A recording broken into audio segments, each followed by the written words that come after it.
ಸಹೃದಯ ಎಲ್ಲ ಗೌರವಾನ್ವಿತ ಬಂಧುಗಳೇ,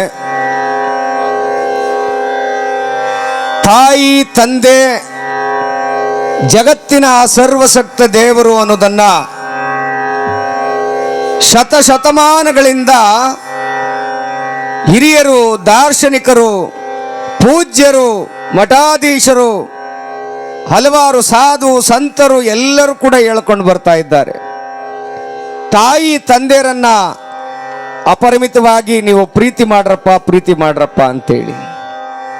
ಈಗ ನಾನು ಹೇಳ್ತಕ್ಕಂಥ ಕಥೆಯನ್ನ ನೀವು ಕೇಳ್ಬಿಟ್ರೆ ಆ ಮಕ್ಕಳಿಗೆ ನಿಮ್ಮ ಕಾಲಲ್ಲಿರೋದನ್ನ ಕೈಗೆ ತಗೊಂಡು ಹೊಡೆದು ಬಿಡ್ತೀರಿ. ಅಂಥ ದುಷ್ಕೃತ್ಯವನ್ನು ಎಸಗಿದ್ದಾರೆ ತಂದೆ ಬಗ್ಗೆ ಮಕ್ಕಳು. ಬಂಧುಗಳೇ, ಮಂಡ್ಯ ಜಿಲ್ಲೆ ನಾಗಮಂಗಲ ತಾಲೂಕಿನ ಅಂಚೆ ಚಿಟ್ಟನಹಳ್ಳಿ ಅಂತಕ್ಕಂಥ ಒಂದು ಗ್ರಾಮದಲ್ಲಿ ಈಗ ಒಂದು ವಾರದಲ್ಲಿ ನಡೆದಿರ್ತಕ್ಕಂಥ ಒಂದು ಘಟನೆ. ಇಬ್ಬರು ಮಕ್ಕಳು, ಗಂಡು ಮಕ್ಕಳು, ಕೇಳಿಸ್ಕೊಳ್ಳಿ ದಯಮಾಡಿ. ತಾಯಿ ತಂದೆಯರನ್ನ ಮಕ್ಕಳು ಎಷ್ಟು ಕೀಳಾಗಿ ಕಾಣ್ತಾ ಇದ್ದಾರೆ ಅನ್ನೋದಕ್ಕೆ ಇದೊಂದು ಉದಾಹರಣೆ ನೋಡಿ. ಆಸ್ಪತ್ರೆಗೆ ಜ್ವರ ಬಂದವೆ ಅಂತ ನಾಗಮಂಗಲದ ಆಸ್ಪತ್ರೆ ಕರ್ಕೊಂಡ್ಬಂದಿದ್ದಾರೆ ಮಕ್ಕಳಿಬ್ರು. ಆತನಿಗೆ ಇಬ್ರು ಹೆಂಡತಿಯರು, ಒಬ್ಬಳು ತೀರೋಗಿದ್ದಾಳೆ, ಇನ್ನೊಬ್ಳಿದ್ದಾಳೆ. ಕಿರಿ ಹೆಂಡತಿ ಮಗ, ಹಿರಿ ಹೆಂಡತಿ ಮಗ ಇಬ್ರು ಸೇರಿ ಆ ವೈನ್ನ ರಾತ್ರಿ 8 ಗಂಟೆಲಿ ತಂದು ಒಂದು ಸ್ಮಶಾನ, ಯಾರು ತಿರುಗಾಡದೇ ಇರತಕ್ಕಂಥ ಜಾಗದಲ್ಲಿ ಕೂರಿಸ್ಬಿಟ್ಟು ಹೊರಟೋಗಿದ್ದಾರೆ ನೋಡಿ. ರಾತ್ರಿ ಟೈಮ್ನಲ್ಲಿ ಚಳಿ, ಸುತ್ತ ನಾಯಿಗಳ ಕಾಟ, ಕಾಡು ಪ್ರಾಣಿಗಳ ಕಾಟ. ಆ ಯಪ್ಪ ಒಬ್ಬನೇ ಆ ಚಳಿ ಒಳಗೆ 12 ಗಂಟೆ ರಾತ್ರಿವರೆಗೆ ಒಬ್ಬನೇ ಕೂತಿದ್ದಾನೆ. ಯಾರೋ ಸೈಕಲಲ್ಲಿ ಹೋಗುವಂತ ಒಬ್ಬ ಪುಣ್ಯಾತ್ಮ ಈ ವೈನನ್ನ ನೋಡಿ ಹತ್ರಕ್ಕೆ ಹೋಗಿ ಮಾತಾಡಿಸಿದಾಗ, ಆಗ ಜನಸ್ನೇಹಿ ಯೋಗೇಶ್ ಅಂತಕ್ಕಂಥ ಒಬ್ಬ ಪುಣ್ಯಾತ್ಮ ಅರ್ಧ ರಾತ್ರಿನಲ್ಲಿ ಆಂಬುಲೆನ್ಸ್ ತಗೊಂಡೋಗಿ ಆ ತಂದೆಯನ್ನ ಮಾತಾಡಿಸ್ತಾರೆ. ಯಾಕಪ್ಪ, ಏನ್ ಜ್ವರ ಬಂದಿದೆಯಲ್ಲ, ಚಳಿ ಆಗ್ತಾ ಇದೆಯಲ್ವ ನಿನಗೆ, ಯಾಕೆ ಇಷ್ಟೊತ್ತಿನ ರಾತ್ರಿಯಲ್ಲಿ ಇಲ್ಲಿ ಕೂತಿದ್ದೀಯ ನೀನು ಅಂತ ಕೇಳಿದಾಗ, ನನ್ನ ಮಕ್ಕಳು ಇಲ್ಲಿ ತಂದು ಕೂರಿಸ್ಬಿಟ್ಟು ಹೊಂಟೋದ್ರು ಸ್ವಾಮಿ, ನನಗೀಗ 75-80 ವರ್ಷ ಮಾತಾಡೋಕ್ಕಾಗ್ತಾ ಇಲ್ಲ, ಜ್ವರ ಜಾಸ್ತಿ ಇದೆ, ಊಟ ತಿನ್ನೋಕ್ಕಾಗ್ತಾ ಇಲ್ಲ ಅಂತ ಆ ನನ್ನಪ್ಪ ಕಣ್ಣೀರಾಗ್ತಾ ಆ ಯೋಗೇಶ್ ಅಣ್ಣವ್ರಿಗೆ ಹೇಳ್ತಾರೆ. ಅಂತ ಸಂದರ್ಭದಲ್ಲಿ ಮಕ್ಕಳಿಬ್ರು ಮನೇಲಿದ್ರು. ಆ ಜನಸ್ನೇಹಿ ಯೋಗೇಶ್ ಅಣ್ಣವರು ಅವ ಅಪ್ಪನ ಕರ್ಕೊಂಡು ಬಂದ್ರು, ಎಲ್ಲಿಗೆ ಆಶ್ರಮಕ್ಕೆ ಕರ್ಕೊಂಡು ಬಂದು ಅವರಿಗೆ ವೈದ್ಯಕೀಯ ಚಿಕಿತ್ಸೆ ಕೊಡಿಸಿ ಪೊಲೀಸ್ ಕಂಪ್ಲೇಂಟ್ ಮಾಡಿ ಮಕ್ಕಳನ್ನ ಕರೆಸಿದ್ರು. ಇಬ್ರು ದಾಣೆ ದಡಿಯ ಇದ್ದಂಗೆ ಅವರೇ ಮಕ್ಕಳು. ಯಾಕಪ್ಪ, ನಿನ್ನ ತಂದೆನ ತಂದು ಅನಾಥವಾಗಿ ಇಂಥ ಕಾಡೊಳಗೆ ಒಂದೇ ಒಬ್ಬನ್ನೇ ಬಿಟ್ಬಿಟ್ಟು ಹೊಟ್ಟೋಗಿದ್ಯಲ್ಲೋ, ನಿಮ್ಮ ಮನೇಲೇ ಬಿಟ್ಬಿಡ್ರಪ್ಪ ಅಂದಾಗ, ಬೇಡ ಸ್ವಾಮಿ, ನನಗಿವನು ಎಲ್ಲಾರ ಹಾಳು ಬಿದ್ದು ಹೋಗ್ಲಿ, ಸತ್ತೋದ್ರು ಹೋಯ್ತಾನೆ, ನನಗೆ ಬೇಡ ಅಂದ. ಒಬ್ಬ ಮಗ, ಇನ್ನೊಬ್ಬ ಮಗ ಅಂದ, ಏನೇಯ ನಿಮ್ಮ ಮನೇಲಿ ಯಾರ್ಯಾರು ಇದ್ದೀರಿ ಅಂದಾಗ, ನಾನು ನನ್ನ ಹೆಂಡತಿ, ನಮ್ಮ ಅತ್ತೆ ಇದ್ದಾರೆ ಸ್ವಾಮಿ. ಅತ್ತೆ ಅಂದ್ರೆ ಯಾರು? ಹೆಂಡತಿಯ ತಾಯಿ. ನೋಡಿ, ಹೆಂಡತಿಯ ತಾಯಿಗೆ ಜಾಗ ಇದೆ ಮನೇಲಿ, ಎತ್ತ ಅಪ್ಪನಿಗೆ ಜಾಗ ಇಲ್ಲದೆ ತಂದು ಅಲ್ಲಿ ಬಿಟ್ಟು ಹೋಗಿದ್ದಾರೆ. ಇವತ್ತು ಅಯ್ಯಪ್ಪ ಸಾವು ಬದುಕಿನ ನಡುವೆ ಹೋರಾಟ ಮಾಡುವಾಗ ಆ ಮಕ್ಕಳಿಗೆ ಕೇಳ್ತಾರೆ ಪೊಲೀಸ್ನವರು, ಏನೆಯಾ ನಿಮ್ಮ ಅಪ್ಪನ ಬಾಡಿ ಸತ್ತೋದ್ರೆ ಹೆಣೆ ಏನ್ ಬೇಡವಾ ಸ್ವಾಮಿ ಅಂದ್ರೆ, ಬೇಡ, ಎಲ್ಲಾರು ದೂರ ತಗೊಂಡೋಗಿ ಬಿಸಾಕ್ಬಿಡಿ ಸ್ವಾಮಿ, ನನಗೆ ಅವನು ಅಪ್ಪನೂ ಬೇಡ ಏನು ಬೇಡ ಅಂತ ಮಕ್ಕಳು ಅಗ್ರಿಮೆಂಟಿಗೆ ಸೈನ್ ಹಾಕೊಡ್ತಾರೆ ಅಂತ ಅಂದ್ರೆ, ಯಾವ ಸ್ಥಿತಿಲಿದ್ದೀವಿ ನಾವು, ಯಾವ ಸಮಾಜದೊಳಗಿದ್ದೀವಪ್ಪ. ನೋಡ್ರಪ್ಪ, ಈ ರೀತಿಯ ತೊಂದರೆಯನ್ನು ಬೇಡ. ಬೇಕಾದ್ರೆ ನಿಮಗೆ ಬೇಕು ಅದ್ರ ಮಾಹಿತಿ ಅಂದರೆ ನನ್ನ ಯೂಟ್ಯೂಬ್ನಲ್ಲಿ ಆ ಡಿಸ್ಕ್ರಿಪ್ಷನಲ್ಲಿ ಹಾಕಿರ್ತೀನಿ, ಅದರ ಲಿಂಕನ್ನು ಹಾಕಿರ್ತೀನಿ, ದಯವಿಟ್ಟು ಹೋಗಿ ನೋಡಿ. ತಂದೆಯನ್ನ ತಾಯಿಯನ್ನ ಮರೆತು ಯಾವ ಸುಖವನ್ನ ಕಾಣ್ತೀರಪ್ಪ ನೀವು? ಏನ್ರಪ್ಪ, ನಮ್ಮನ್ನ ಅನ್ನ ಕೊಟ್ಟು ಬೆಳೆಸ್ತವ್ರು ಅವರಲ್ವಾ, ನಡೆಯೋದು ಕಲಿಸ್ತವ್ರು ಅವರಲ್ವಾ, ಮಾತು ಕಲಿಸ್ತವ್ರು ಅವರಲ್ವಾ? ಆ ತಾಯಿ ತಂದೆ ಕಡೆಗಳಿಗೆನಲ್ಲಿ ವಯಸ್ಸಾದ ಮೇಲೆ ಅವರನ್ನ ಪ್ರಾಣಿಗಳ ರೀತಿ ಕಾಡಿನಲ್ಲಿ ತಗೊಂಡೋಗಿ ಒಬ್ಬಳನ್ನೇ ಕೂರಿಸ್ಬಿಟ್ಟು ಬರ್ತಿರಲ್ಲ, ನಿಮಗೆ ನಾಚಿಕೆ ಆಗಲ್ವಾ? ಮಕ್ಕಳಿಗೆ ನಾಚಿಕೆ ಆಗಲ್ವಾ? ನಮ್ಮ ತಂದೆ ಹೆಣ ಬೇಡ ಸ್ವಾಮಿ ಅಂತ ಅಗ್ರಿಮೆಂಟ್ಗೆ ಸೈನ್ ಆಗ್ತಿರಲ್ಲ, ನಿಮಗೆ ನಾಚಿಕೆ ಆಗೋದು ಬೇಡವಾ? ನೀವೇನು ಸಾಧನೆ ಮಾಡ್ತೀರಿ? ನೀವು ಒಂದು ಕಾಲಕ್ಕೆ ವಯಸ್ಸಾದ ಮೇಲೆ ನಿನ್ನ ಮಕ್ಕಳು ಕೂಡ ನಿನ್ನನ್ನು ಹಂಗೆ ಕಾಡಿನಲ್ಲಿ ಅಥವಾ ಎಲ್ಲೋ ತಗೊಂಡೋಗಿ ನೀರಿಲ್ದೇ ಇರೋ ಜಾಗಕ್ಕೆ ಬಿಟ್ಟು ನಿನ್ನನ್ನು ವಿಕೃತವಾಗಿ ಸಾಯಿಸ್ತಾರೆ ಅನ್ನೋದನ್ನು ಯಾವತ್ತೂ ಮರಿಬೇಡಿ. ಕರ್ಮ ಇಸ್ ರಿಟರ್ನ್. ಕರ್ಮ ಯಾರನ್ನು ಬಿಡೋದಿಲ್ಲ ಅಂದಾಗ ಈ ರೀತಿ ಯಾವ ತಾಯಿ ತಂದೆಗೂ ಮಾಡಬೇಡಿಯಪ್ಪ. ಈ ರೀತಿ ಮಕ್ಕಳು ಯಾವ ತಂದೆ ತಾಯಿಗಳಿಗೂ ನೋವನ್ನು ಕೊಡಬೇಡಿ ನನ್ನಪ್ಪ. ಈ ಸಮಾಜದಲ್ಲಿ ಇನ್ನೊಂದಷ್ಟು ಕನಿಕರ ಕರುಣೆ ಉಳಿದಿದ್ರೆ ತಂದೆ ತಾಯಿಗಳನ್ನ ಪ್ರೀತಿಯಿಂದ ಸಾಕ್ರಿ ನೀವು ಅಂತ ಹೇಳ್ತಾ, ಆ ತಂದೆ ತಾಯಿಯ ಮಹತ್ವ ಏನಿದೆ ಅಂತ ಗೊತ್ತಾ ನಿಮಗೆ?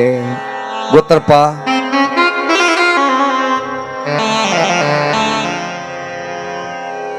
ತಂದೆಯ ಋಣವ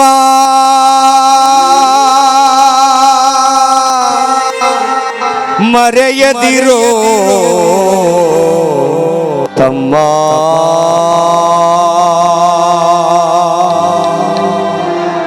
ತಾಯಿಯ ಪ್ರೇಮವ ತೊರೆಯದಿರೋ ತಮ್ಮ.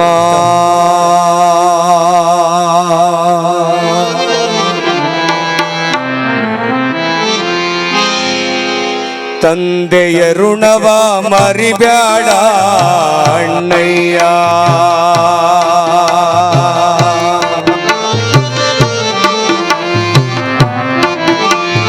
ತಾಯಿಯ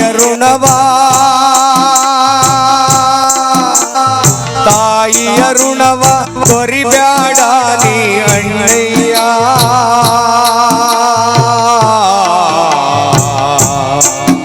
ಅವರಿಲ್ಲದೆ ನೀನಿಲ್ಲ, ನಾನಿಲ್ಲ, ಜಗವೇ ಇಲ್ಲವೋ. ಅವರಿಲ್ಲದೆ ನೀನಿಲ್ಲ, ನಾನಿಲ್ಲ, ಜಗವೇ ಇಲ್ಲವೋ, ಜಗವೇ ಇಲ್ಲವೋ. ತಂದೆಯ ಋಣವ ಮರಿಬ್ಯಾಡ ಓ ಅಣ್ಣಯ್ಯ.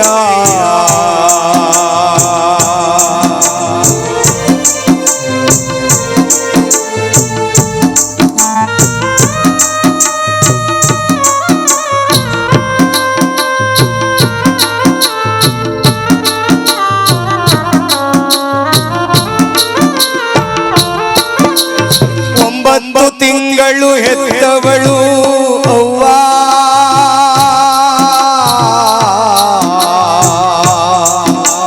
ಕಷ್ಟ ಸುಖವನ್ನು ನೋಡದೆ ಬೆಳೆಸಿದನು ಅಪ್ಪ.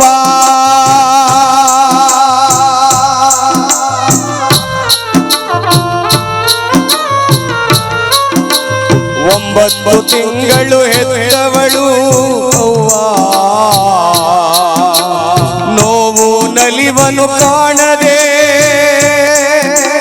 ಬೆಳೆಸಿದನು ಅಪ್ಪ. ಅಂತ ಅಪ್ಪನ ಬೀದಿ ಹೆಣ ಮಾಡದೆ ಸುಖವಾಗಿ ಸಾಕಿರೋ ಅಣ್ಣಯ್ಯ, ಸುಖವಾಗಿ ಸಾಕಿರೋ ಅಣ್ಣಯ್ಯ. ತಂದೆಯ ಋಣವ ಮರಿಬ್ಯಾಡ ಓ ಅಣ್ಣಯ್ಯ, ತಾಯಿಯ ಋಣವ ತೊರಿಬ್ಯಾಡ ಓ ತಮ್ಮಯ್ಯ.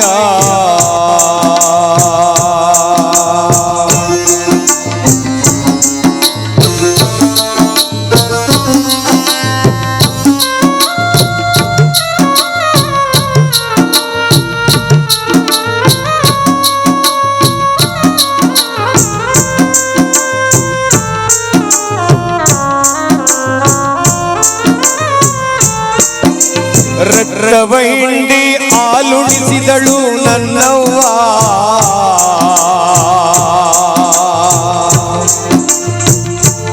ಅವಳ ಸುಖವನ್ನು ಕಾಣದೆ ಮಕ್ಕಳ ಸಾಕಿದಳು ಅವ್ವ.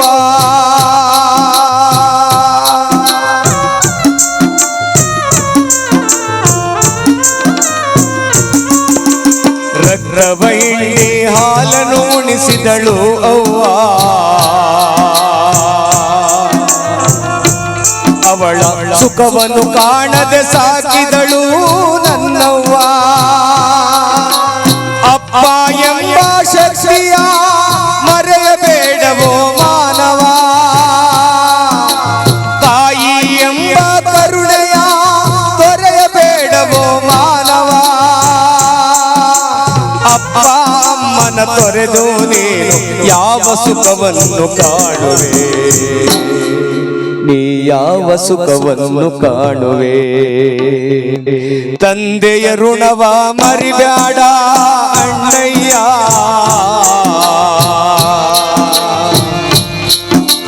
ತಾಯಿಯ ಮನವ ಕೆಡಿಸಬ್ಯಾಡ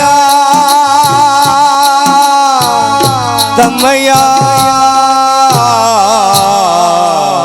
ತಮ್ಮಯ್ಯ.